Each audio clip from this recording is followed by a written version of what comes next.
May is Skin Cancer Awareness Month, and today, May 6th, has become known as Melanoma Monday, a day focused on raising awareness of the deadliest form of skin cancers.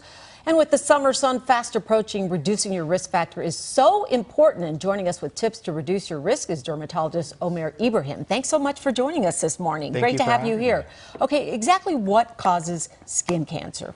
So we know a lot of factors come into play when we're looking at what causes skin cancer, but we know that probably the most important risk factor is UV or ultraviolet light exposure from the sun. Okay, and we're hearing, stay away from the sun, put on sunscreen, but there have been mixed messages coming out about that lately, haven't there? Correct. There's been mixed messages like, is sunscreen safe? But our recommendations, and when I say our, I mean board certified dermatologists, the American Academy of Dermatology, as well as the FDA, there's an overwhelming body of evidence and literature showing that sunscreen is safe and important in preventing skin cancer. Okay, so we're going to take a look at 4 different types of skin cancer, because the first question a lot of people ask is, how do I know if this is a problem? Okay, tell me what we're looking at here, and what are you seeing, and is this dangerous? So right here we're looking at actinic keratoses, which are actually precancers. They're thin, pink, scaly patches, usually on the forehead, the size of the temples.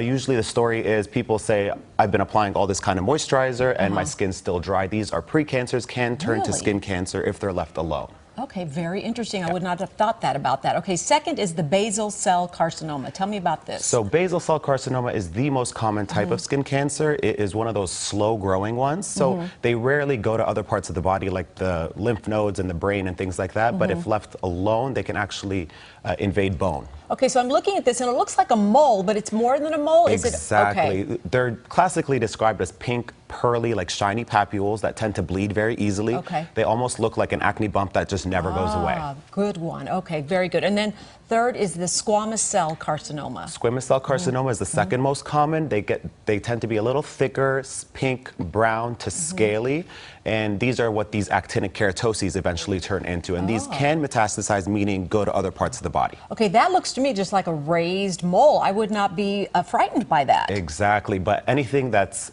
itchy or painful or bleeds or something that's new that doesn't go away has to be checked out by a board certified dermatologist. Okay, finally, let's talk about melanoma, which is the deadliest form of skin cancer. And how can we check ourselves, and what does that look like? So melanoma is the deadliest form of skin cancer. About 20 Americans die of melanoma every day from melanoma. You look for brown spots. You look for the ABCDEs of melanoma. So A is asymmetry. Look for the symmetry. B is for the borders. Look for jagged borders, rough borders. Look at the color. Make sure it's a uniform brown. If it's not, that's a warning sign.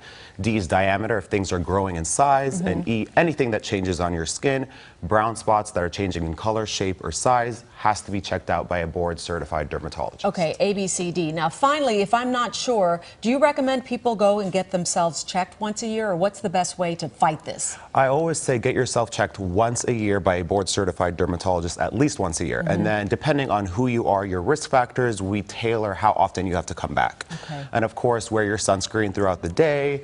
Anytime your skin is exposed to the sun, avoid harsh sort of UV hours, like between the hours of 10 and 2 p.m. And wear wide brim hats, sunglasses, and keep your skin covered if you can. Protection, protection, protection. And there is a doyouyouseprotection.org website that we can go to for more information. Thank you so much for coming in. I think that's really important. I'm glad we were able to break it down like that, because it's so hard for a lot of people to figure it out. Thanks, Doctor. We appreciate it. Thank you.